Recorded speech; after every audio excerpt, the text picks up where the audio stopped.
Já chegando no final do nosso estudo, eu gostaria de trazer um trecho de uma obra da codificação que eu acho sensacional e que nós, espíritas, muitas vezes não damos o valor a ela, que é Céu e Inferno.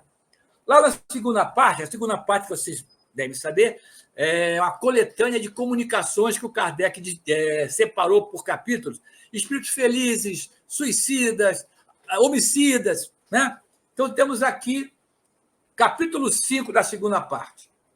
Ele narra um jovem de 21 anos, gravemente enfermo, já prevendo que iria desencarnar em breve, pediu para chamar a mãe para dar um abraço final nela.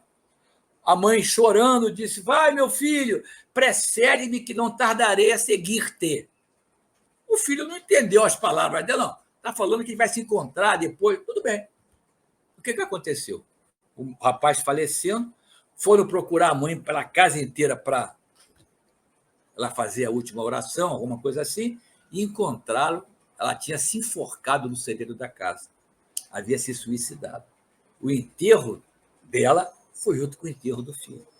Aí, quando esse rapaz foi evocado lá na Sociedade de Estudos Espíritas de Paris, ele disse: olha, estou sabendo o que aconteceu com a minha mãe, e disse: olha, esse gesto dela retardou indefinidamente uma reunião que iria acontecer prontamente quando ela desencarnasse. Olha só, meus amigos.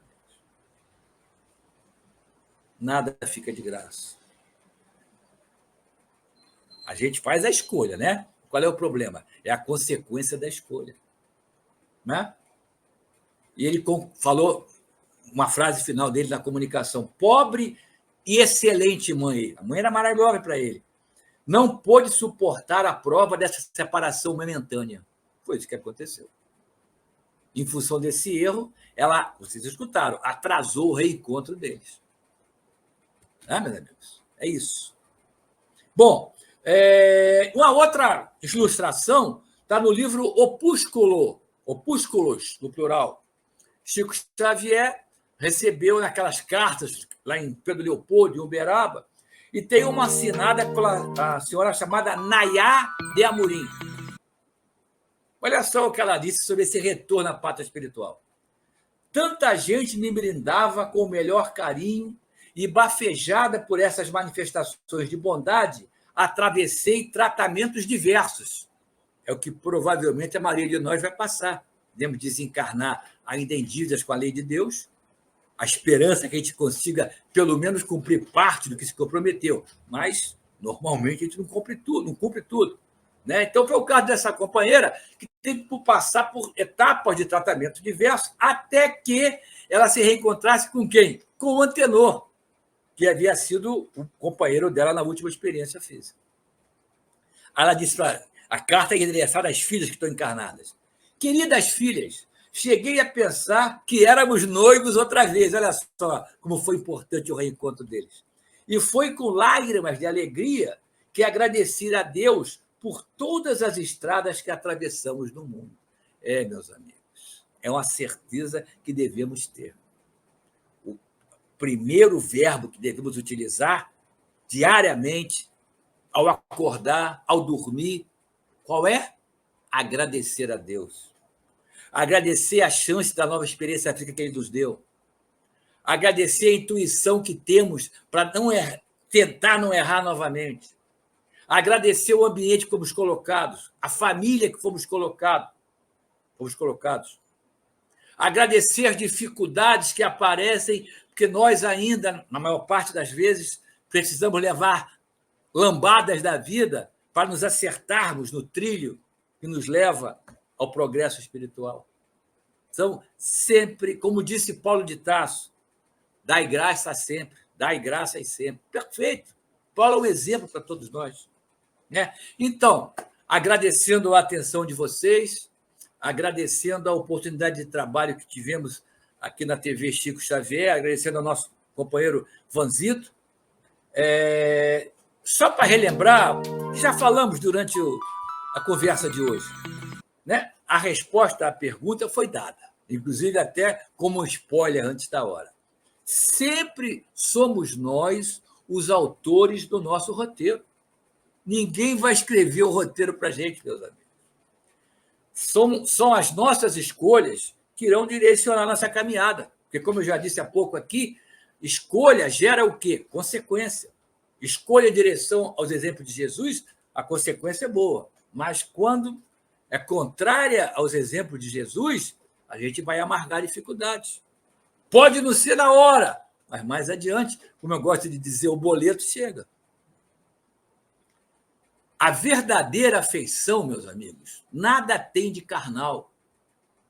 Aprendemos em obras da doutrina espírita que a questão do sexo, que é importantíssima, a atração física, que é importantíssima para o relacionamento, é apenas um componente, né? A verdadeira afeição traz um contexto espiritual, traz experiências antigas, traz a necessidade do reencontro para se acertar, para nos acertarmos, né? Então, meus amigos, como eu falei também há pouquinho aí, né? Estou me repetindo, me desculpem, né? Mas se nós desejamos fazer uma colheita amorosa, né? Nós queremos colher amor, vitórias, né? Aconchego com os nossos afetos após desencarnarmos mais adiante, né? A única fórmula que Jesus nos ensinou foi essa: fazer o bem, praticar o bem. Como ele disse, servir. Porque, conforme está lá em Marcos, capítulo 10, versículo 45, uma frase que diz tudo, que nós não podemos apenas ficar, que frase maravilhosa, mas colocar em prática, vivenciá-la no nosso dia a dia. Qual é a frase? Marcos 10, versículo 45. Jesus falou o quê? Eu não vim para ser servido, eu vim para servir. É isso que o Pai espera de nós, né? Não basta não fazer o mal, é a primeira etapa, né? Porque responderemos, né, por todo o bem que deixarmos de fazer. Não tem outra possibilidade, né? Fazermos bem dentro de nossas possibilidades. É isso que o Pai nos pede, nada além disso. E fechando, então, que eu já falei demais, né? Vou fechar. Falei em Paulo, né? Eu adoro Paulo, é um exemplo sempre para cada um de nós, para mim, especialmente, né? Aquele maravilhoso livro, Paulo e Estevão, né? Emmanuel Francisco Cândido Xavier. Quando Gesiel, o irmão da amada de Paulo, né? A irmã de Abigail, o irmão de Abigail, Gesiel, que é o Estevão, né? Que ele havia mudado de nome para fugir àquelas circunstâncias do livro, né? Apedrejado que foi, e Paulo estava naquele local dando ordem para apedrejamento, em seus derradeiros momentos, vendo Abigail sofrendo, desesperada de dor. O que disse Estevão que tem a ver com a pergunta que é o tema do nosso estudo de hoje? Estevão foi, mais uma vez, direto.